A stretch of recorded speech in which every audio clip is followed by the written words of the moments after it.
কথা আছে না, ওস্তাদের মাস শেষ রাতে, হ্যাঁ সেটাই করে দেখালো মোহনবাগান সুপার জায়েন্ট। আজকে মোহনবাগান ভার্সেস জামশেদপুরের টান টান ম্যাচ খেলা দেখলাম আজকে, সত্যিকারের গায়ের লোম খাড়া হয়ে যাওয়ার মতো খেলা দেখা আজকে। দুর্দান্ত, মানে টান টান উত্তেজনাপূর্ণ ম্যাচ যাকে বলে। 8-9 ট্রাইবেকারে 8-9 ফলাফল হওয়া মানে বুঝতে পারা যাচ্ছে যে কতটা লেভেল পর্যন্ত গেছে উত্তেজনার মুহূর্তটা। সত্যিকারে যদি না বলি বিশাল কায়েতের নাম তাহলে অন্যায় করা হবে। তার কারণ আজকের ম্যাচে কিন্তু নায়ক যদি কেউ হয়ে থাকে সেটা হচ্ছে বিশাল কায়েত।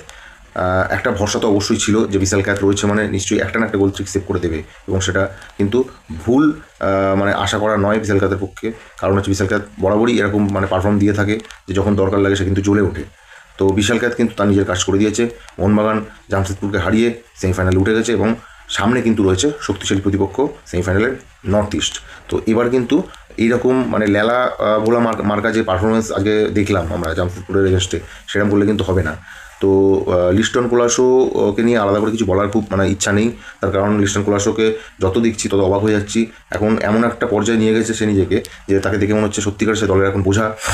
একদম মানে পুরো ফাঁকা পোস্ট, জাস্ট বলটা জালে জড়িয়ে দেওয়া নিয়ে কথা, কিন্তু সেটাও পারলো না, কোথায় মারলো কোনো ঠিক নেই। গোলকিপারও ছিল না আশেপাশে। আচ্ছা, ডেজান রাজিক আজকে দুটো মানে ইজি মিস করেছে, এটা খুব বাজে জিনিস এটা। তো আশা করবো মানে পরের ম্যাচ থেকে এটা শুধরে যাবে, এবং কোচের কাছে অনুরোধ, কারণ যতদিন না মানে মিগুয়েল ফিগুয়েরান মানে না আসছে আর কি সম্পূর্ণ ফিট হয়ে, ততদিন কিন্তু আমার মনে হয় সাহাল আব্দুল সামাদকে পুরো 90 মিনিট খেলানো উচিত। তো যাই হোক, এবং আজকে মোটামুটি যা দেখলাম 25টা মতো ইয়ে নিয়েছে, অন শট নিয়েছে আর কি মোহনবাগান। তার মধ্যে মাত্র 5টা অন টার্গেট হয়েছে, যেটা খুবই হতাশাজনক। এটা যদি মিনিমাম 10-15টা না হয় তাহলে কিন্তু সামনে নর্থ ইস্টের সঙ্গে খেলার ফলাফল কী হবে সেটা কিন্তু আশা করি আমরা বুঝতে পারছি।